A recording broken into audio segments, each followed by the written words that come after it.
पहाड़ियों की गोद में बरसों पुरानी भूतिया हवेली खड़ी थी। 4 दोस्त रिया, अर्जुन, सीमा और देव रोमांच की तलाश में वहां पहुंचे।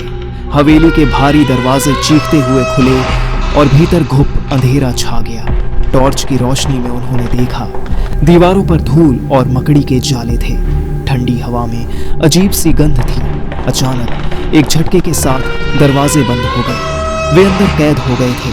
वे एक बड़े हॉल में पहुंचे जहां एक टूटी हुई तस्वीर टंगी थी। तस्वीर में एक डरावनी औरत की आंखें उन्हें घूर रही थीं। सीमा ने डरते हुए कहा, हमें यहां से निकलना चाहिए। लेकिन अर्जुन ने कहा, नहीं, हमें देखना चाहिए कि यहाँ क्या है। वे आगे बढ़े और एक गुप्त दरवाजा मिला। अंदर एक अंधेरी सुरंग थी। सुरंग के अंत में एक छोटा कमरा था। कमरे में एक पुराना संदूक रखा था। रिया ने संदूक खोला।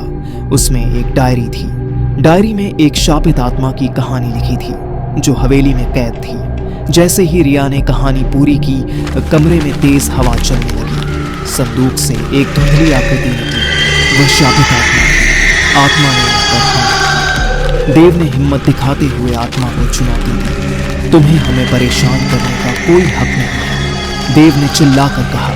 आत्मा क्रोधित हो गई और उसने हमला तेज कर दिया। रिया ने डायरी से एक मंत्र पढ़ा जो कहानी में लिखा था। मंत्र पढ़ते ही आत्मा चीखते हुए गायब हो गई। कमरा शांत हो गया। उन्होंने राहत की सांस ली।